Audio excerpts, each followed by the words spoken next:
Alciande, la rose de la vie éternelle de Anérine.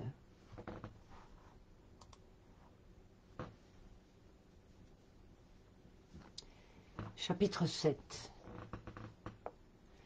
Dis-moi où je peux trouver ce mage. Il habite en plein cœur de la forêt, près du grand fleuve, mais c'est loin. Il faut au moins 2 heures pour aller jusque là-bas. Tu vas m'y conduire et sur le champ. Mais pourquoi veux-tu à ce point le rencontrer? Il t'a dit qu'il allait préparer l'objet magique que tu souhaites. Il te l'apportera lorsque cela sera achevé. Mais ce genre de préparation prend du temps. Il faut que tu sois patient.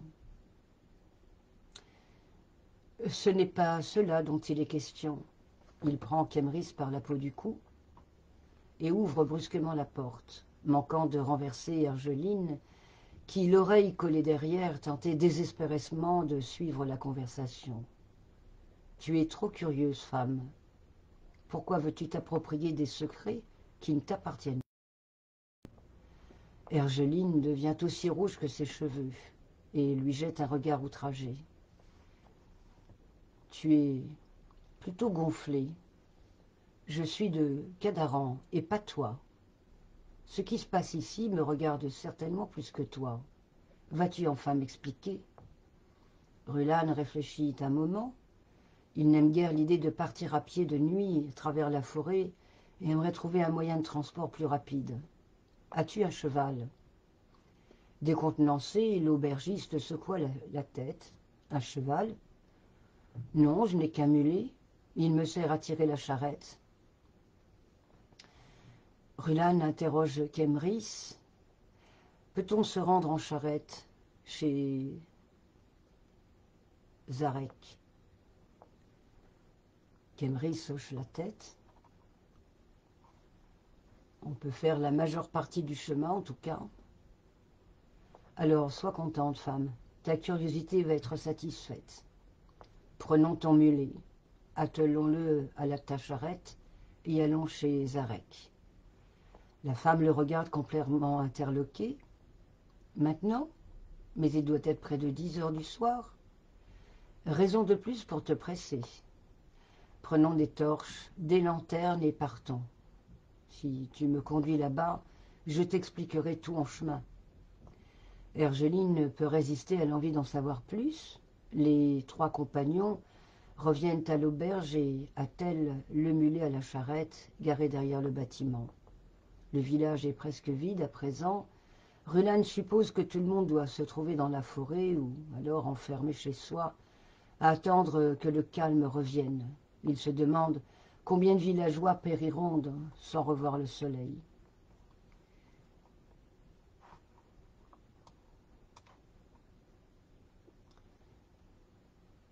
Zarek est un mage, explique Rulane à l'auberge à Ergeline. Il vit à l'écart du village, dans le plus grand secret, à l'insu de vous autres, habitants de Cadaran. Un mage, ici? Elle semble sincèrement stupéfaite. Pourquoi ne s'est-il jamais déclaré? Pourquoi n'est-il jamais venu chez moi? Elle semble offensée. Khemris répond d'un ton ennuyé. Maître Zarek n'aime guère la publicité. Il est venu ici, dans cette région reculée, pour fuir la foule et trouver la tranquillité. Il m'a fait jurer de ne jamais révéler le secret de sa présence. Il sera courroucé lorsqu'il apprendra que j'ai parlé. C'était nécessaire. Je crois que Zarek est intimement lié au meurtre d'Eledir. Soit il l'a tué lui-même, soit il est complice de l'assassin. Qu'est-ce qui te fait croire cela? À la différence des gens de Cadaran, j'ai des yeux et un cerveau, et je sais m'en servir. Je te dirai tout lorsque nous verrons Zarek. D'un claquement de langue, Ergeline donne à son mulet le signal du départ. Le discours du chasseur a attisé sa curiosité et elle brûle à présent de connaître le fin mot de l'histoire. Elle et Rulane ont pris place à l'avant, tandis que Khemris s'est installé à l'arrière, surveillant avec inquiétude le loup couché à ses côtés. La charrette poursuit sa route, la forêt environnante est plongée dans les ténèbres. Les mulots et les rats s'enfuient à leur approche, faisant craquer les branches et les feuilles mortes. Rulan allume une lanterne et l'accroche à l'avant du véhicule pour éclairer la piste devant eux. C'est un chemin de terre jonché de branches et de rocailles. Les cahots secouent la charrette en tous sens et les essieux, mal graissés, grincent sinistrement. La route émerge soudain de la forêt et longe pendant un moment de vastes champs de blé plongés dans l'obscurité. Puis elle franchit un pont de pierre jeté au-dessus d'une rivière dont les eaux noires et tumultueuses grondent dans les ténèbres. Elle pénètre à nouveau sous les arbres. La route serpente ensuite pendant presque une heure, suivant un parcours sinueux en direction du sud. Hermeline dodeline de la tête sur l'épaule de Rulan qui a pris les rênes. Khemris ne cesse de grommeler à l'arrière. Surtout ne t'attends pas à un accueil chaleureux, lance-t-il à l'intention de Rulan. Le loup, les yeux clos, semble dormir. Enfin, l'équipage arrive devant une nouvelle rivière, plus large et plus calme que la précédente. Khemris lève la main. Halte. Ergeline s'éveille en sursaut. Rulan tourne la tête vers l'herboriste. C'est ici qu'habite Zarek. Je ne vois pas sa maison. Il scrute les ténèbres, s'attendant presque à voir surgir le mage dans un halo de lumière. Il nous faut abandonner la charrette et poursuivre un moment à pied. Un sentier étroit suit la rivière un moment, puis s'en écarte et s'enfonce entre les arbres. Khemris marche en tête pour guider la troupe. Rulan le suit avec sa lanterne. Derrière trottine le loup, tête basse. Soudain, Rulan se penche sur le sol et l'examine avec soin. Qu'y a-t-il s'impatiente Khemris. Regardez. D'immenses empreintes, profondément enfoncées dans la terre, sont visibles sur le sentier que suivent les compagnons. Rulan les examine un instant d'un œil sombre. Ce qu'il voit ici confirme ses soupçons. « Vous voulez voir le mage ou pas ?» demande Khemris, que la fatigue commence à rendre furieux. Rulan se relève et le groupe poursuit sa route jusqu'à une chaumière bâtie au cœur des bois. Khemris s'arrête ici. C'est là qu'habite maître Zarek. Mais je vous l'ai dit, il n'aime pas être dérangé. Mais Rulan passe outre. Maître Zarek? Il éclaire la cabane à l'aide de sa lanterne. La porte a été défoncée et mise en pièces, avec une brutalité sans égale. Pris d'un sinistre pressentiment, il pénètre à l'intérieur. La première chose dont il prend conscience, avant même d'enjamber ce qui reste de la porte, est l'odeur. Une odeur puissante de vin emplit toute la cabane. On dirait qu'un ouragan s'est abattu sur la demeure. Tout est sens dessus-dessous. Les meubles, coffres, armoires, tables, chaises, ont été renversés et mis en morceaux. Le sol est jonché de débris.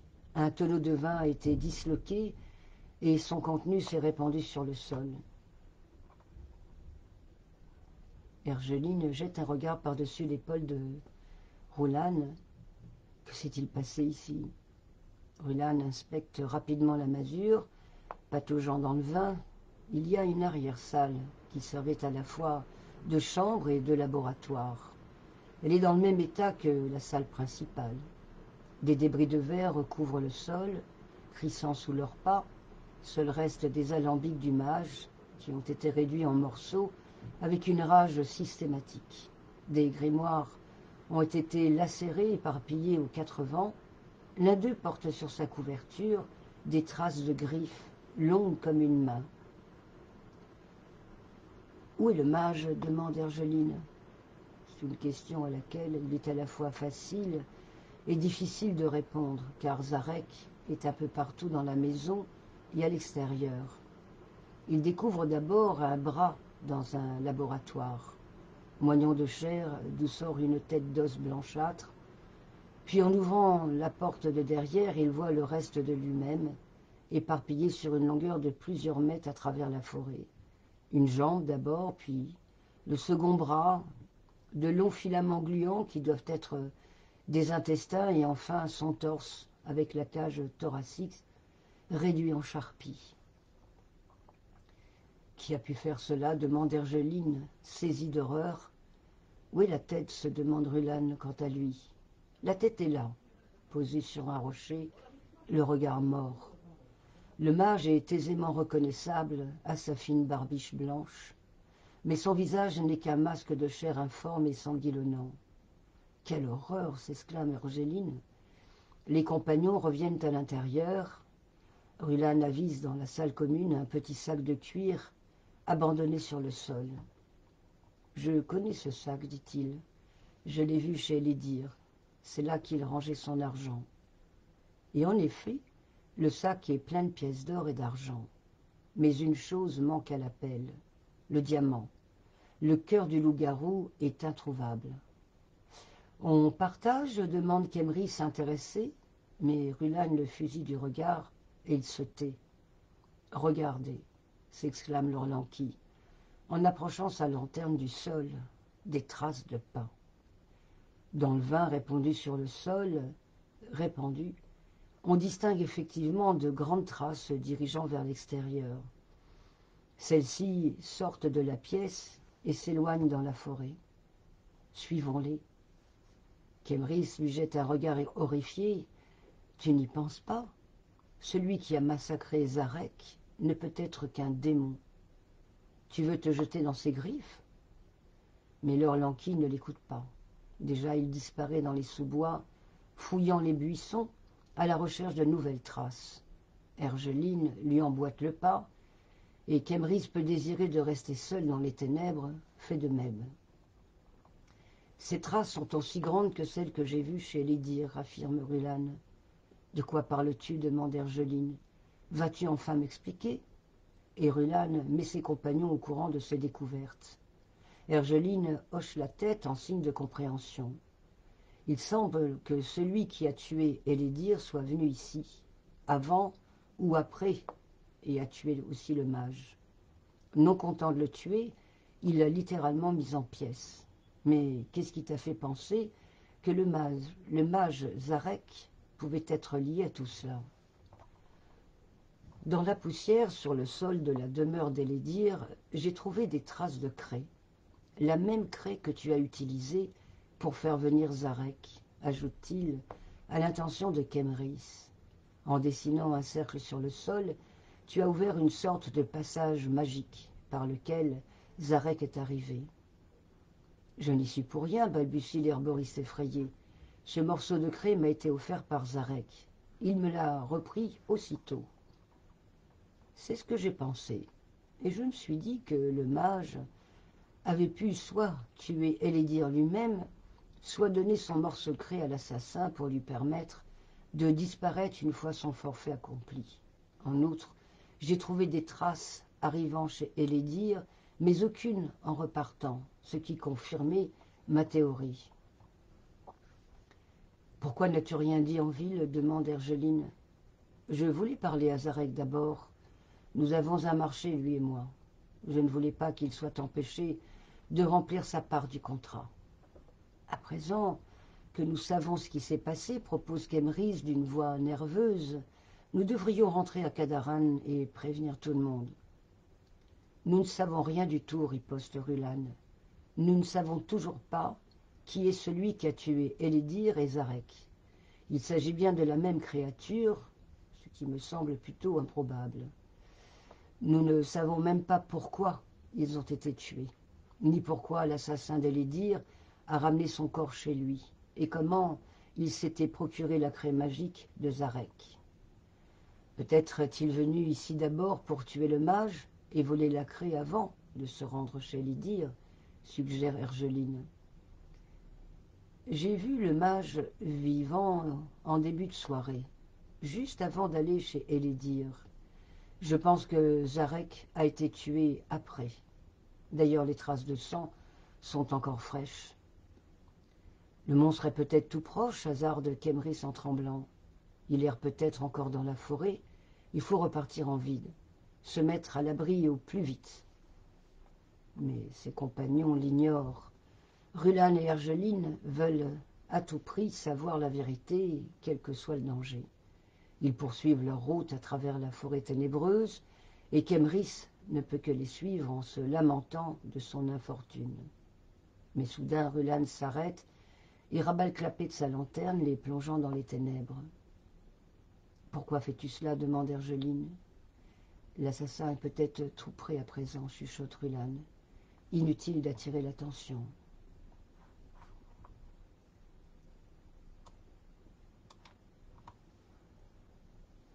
Peux-tu suivre les traces dans le noir? Moi, j'en suis incapable, mais le loup, lui, le peut. Il s'écarte et laisse passer son compagnon à quatre pattes, qui, comme s'il avait compris les paroles de l'Orlanqui, s'élance en avant, nez collé au sol. Il n'a nul besoin de voir la piste. Les odeurs sont puissantes. Elles l'environnent, lui parlent, et le renseignent mieux que ne pourraient le faire des yeux humains. Du reste, le géant a laissé derrière lui une trace clairement visible, comme une plaie béante à travers les sous-bois, et le chasseur pourrait presque la suivre les yeux fermés. Elle mène finalement les trois compagnons à un sentier de terre battue, large de plus de 2 mètres, qui se perd dans les ténèbres, à droite et à gauche. Mais le loup le traverse, sans même lever le nez, il grimpe dans les sous-bois, sur une petite colline qui se dresse de l'autre côté de la piste. Les compagnons ont peine à le suivre le long de la pente, tant elle est abrupte. Kemris souffle comme un bœuf, Ergeline, elle-même sent la fatigue l'envahir, et en dépit de l'envie qu'elle a de connaître le fin mot de l'histoire, ses yeux se ferment presque malgré elle. Seul, Rulan reste imperturbable comme un morceau de fer. Le loup monte jusqu'au sommet de la colline, puis descend le long d'une route de terre jusqu'à une rivière aux eaux calmes, si large qu'on ne peut en distinguer l'autre côté dans la pénombre. Il doit être à présent largement plus de minuit. Kemris se laisse tomber sur le sol, à bout de force, et Ergeline s'asperge le visage d'eau.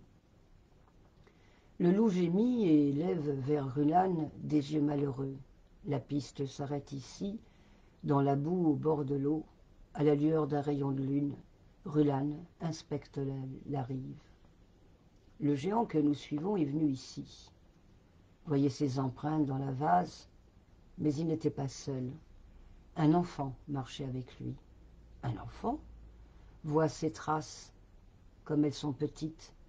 Ils ont tiré à l'eau une barque qui se trouve ici. On voit bien les marques dans la boue. Une barque? Alors ils ont dû descendre la rivière ou la remonter. Le courant ne semble pas trop fort, ou même peut-être l'ont-ils seulement traversé. Nous devons trouver une embarcation pour franchir la rivière. Peut-être y a-t-il des traces de l'autre côté. Je n'irai pas plus loin, grommelle Kemris, mais les 2 autres ne l'écoutent pas. Ils ont déjà aperçu une masure qui se dresse un peu plus loin au bord de l'eau et s'y dirige n'a pas décidé.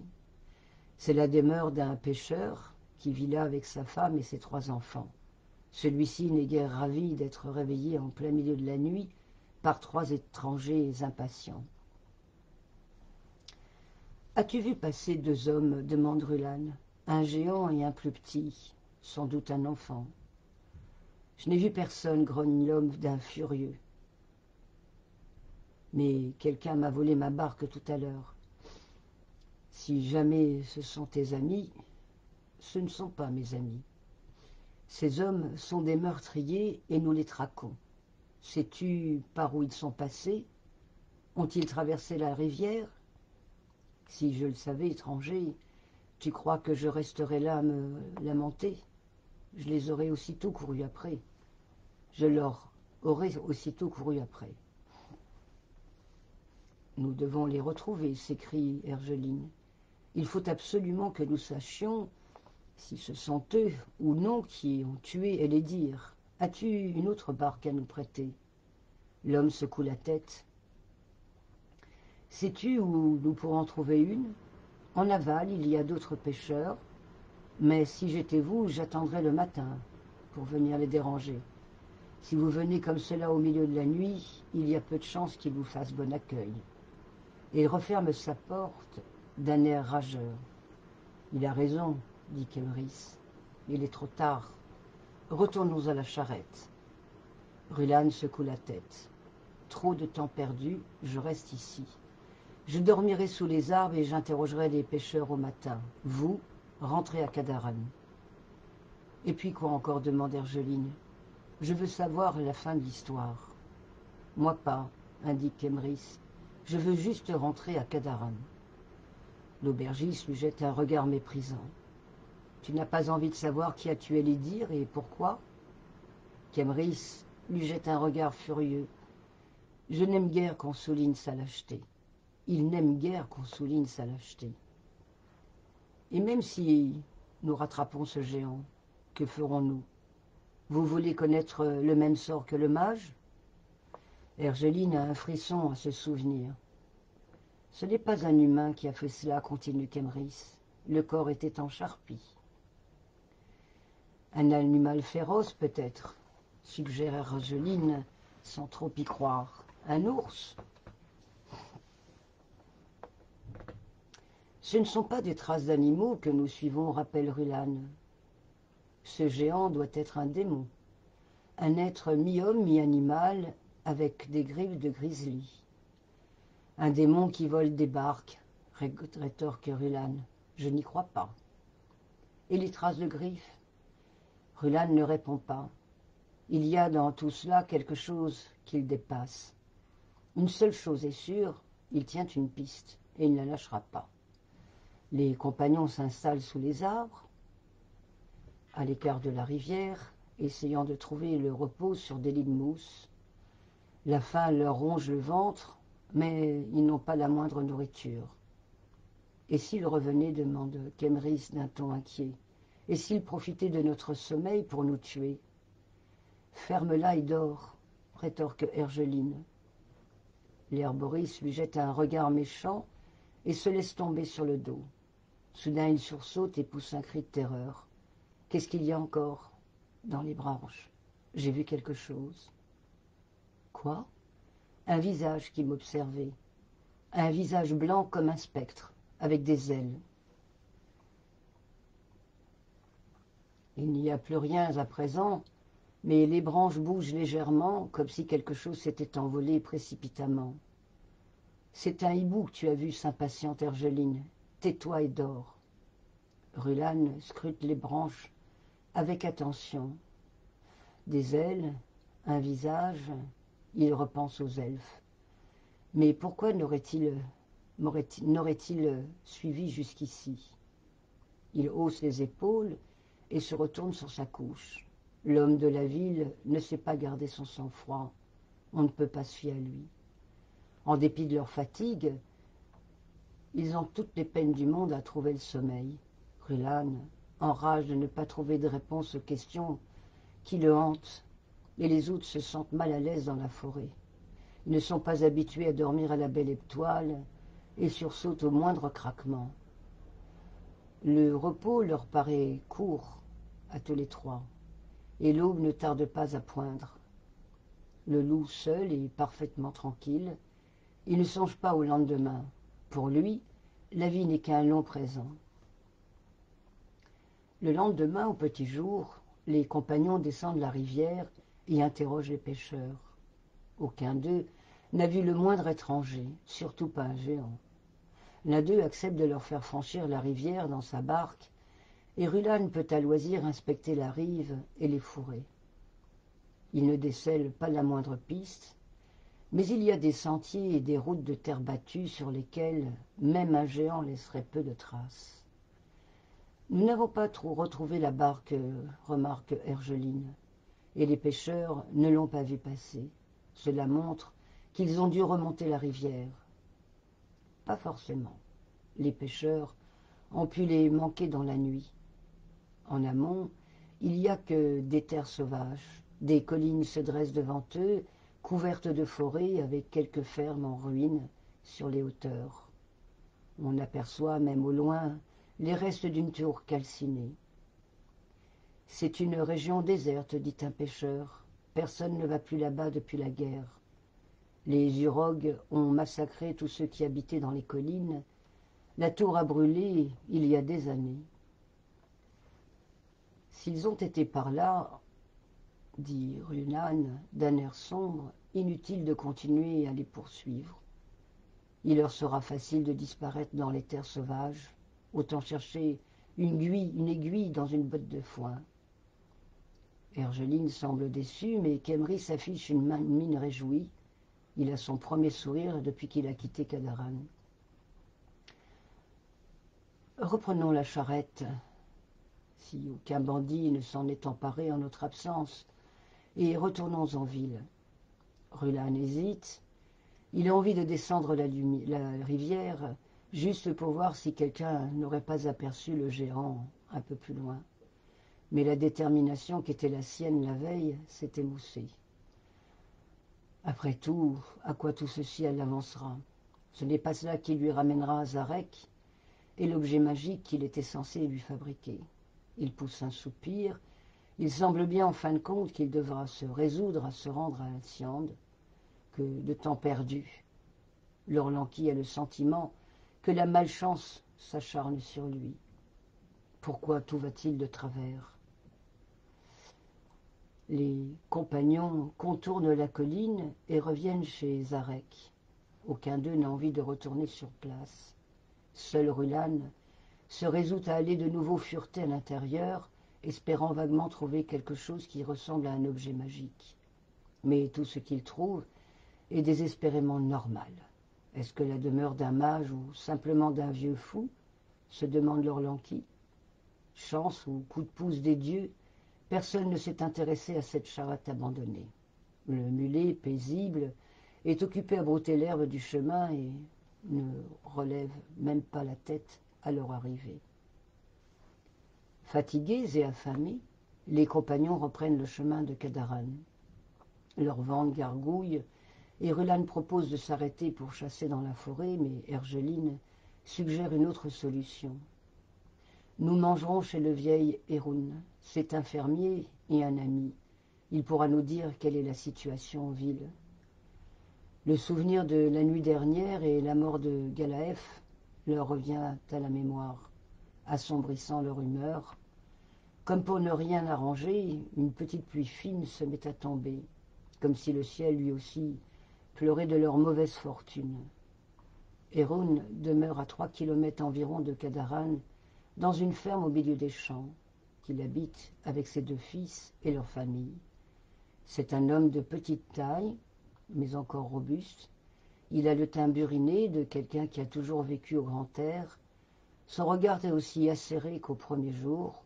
Son humeur est aussi sombre que le ciel. « Qu'es-tu allé faire dans le sud » demande-t-il à l'aubergiste. Certains disaient que tu avais quitté la région, que tu avais peur. Nous traquions l'assassin d'Elidir. Le vieux a un regard surpris. Ce n'est pas On qui l'a tué? On est un imbécile, mais ce n'est pas un assassin. Où en est la situation ici? Plutôt mauvaise. Le vieux a un triste soupir. Galaef a été tué. Qui d'autre? Demanda Rulan. Personne d'autre. Un mort, cela ne te suffit pas? Mais il y a toujours plusieurs blessés. Et la vieille Erga a eu beaucoup de travail. Les gens ont cru que Galaef avait tué Guron. Mais le vieux n'est pas mort et son fils non plus. Les bûcherons se sont enfuis dans la forêt. Après, certains des plus échauffés ont voulu aller mettre le feu à la scierie et détruire le barrage. Mais Terragar s'y est opposé. Terragar? Oui, je crois qu'il est ennuyé que les choses soient allées si loin. Ce n'est pas ce qu'il attendait. La mort d'Elidir et de Galaef le met dans le pétrin. Tout le monde dira que c'est lui qui a inspiré ces meurtres, même s'il ne les a pas commandités. Ergeline approuve. Les bûcherons se plaindront au fort et les soldats viendront ici pour rétablir l'ordre. Les mages seront prévenus et ils enverront quelqu'un. Cette fois-ci, ils enverront l'un d'entre eux, confirme Hérone. Un vrai mage et non un numate. Au fond, Térégar n'était pas mécontent de la présence d'Elédir à Cadaran. Avec lui, il avait une chance d'accroître son influence sur la ville. Le jeune numate ne pesait pas bien lourd. Mais si un vrai mage vient à Cadaran, sur ces paroles, il se tait bourre une pipe. Rulan, sans l'espoir revenir. Un mage à Cadaran. Une nouvelle chance pour lui. Les compagnons déjeunent chez Hérone, puis repartent en ville. Les rues sont désertes, les habitants sont aux champs ou terrés chez eux à attendre. Des regards scrutateurs apparaissent parfois aux fenêtres, mais lorsqu'Ergeline approche de chez elle, elle voit qu'un attroupement s'est formé dans la salle commune. « Qu'est-ce qui se passe encore » s'écrie-t-elle en sautant à bas de la charrette.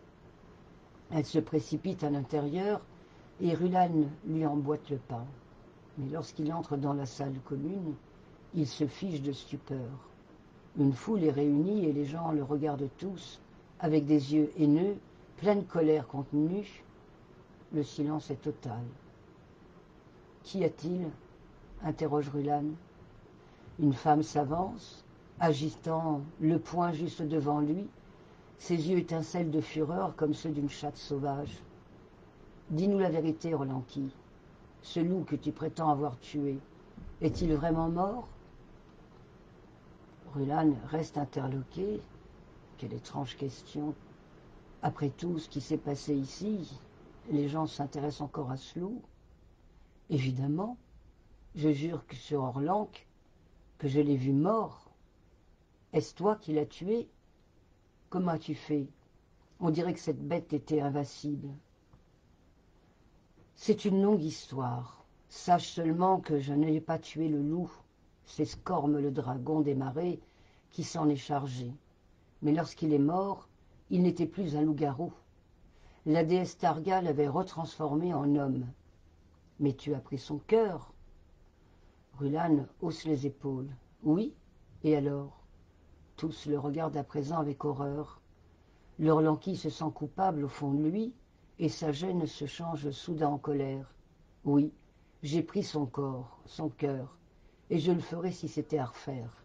Qu'est-ce que cela peut vous faire? À quoi riment toutes ces questions?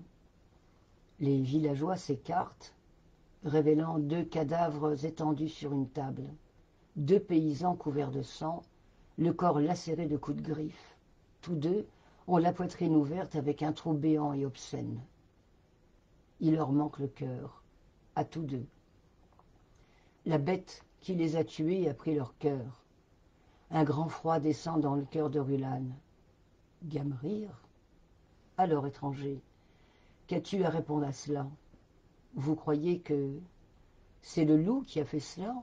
Il est mort. La femme du tard a envoyé son gosse porter à manger à son père qui travaillait tard au champ. Celui-ci jure avoir vu une créature ressemblant à un loup, marchant sur ses pattes arrière comme un homme. Une créature s'est enfuie dans la forêt lorsqu'il est arrivé.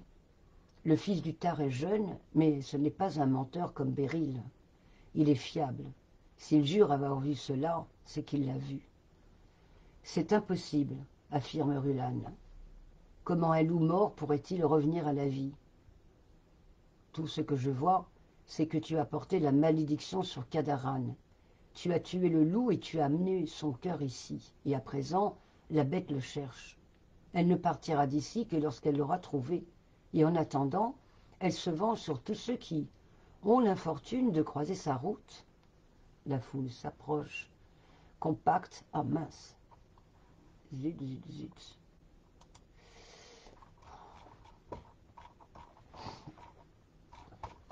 Je suis désolée, mais je suis obligée de...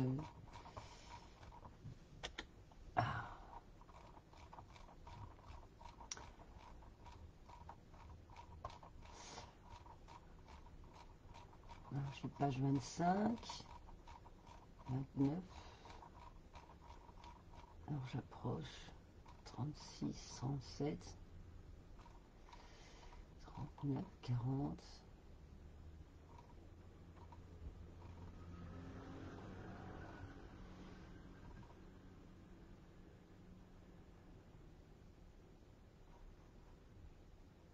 Voilà.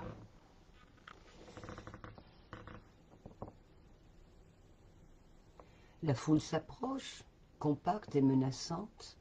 La peur presque tangible s'est changée en haine. Même Ergeline s'est détournée avec horreur de l'Orlanqui. En un tour de main, Roulane brandit son arc et encoche une flèche. « Ne faites pas les idiots, je ne vous laisserai pas me prendre. » Le loup montre les crocs et pousse un grognement. Mais au même instant, l'Orlanqui a l'impression que son crâne vole en l'éclat. Quelqu'un s'est glissé derrière lui et lui a brisé une bouteille sur la tête. Il s'effondre au sol, inconscient, tandis que des dizaines de mains s'emparent de lui et le soulèvent comme un trophée. Voici donc la fin de ce chapitre 7.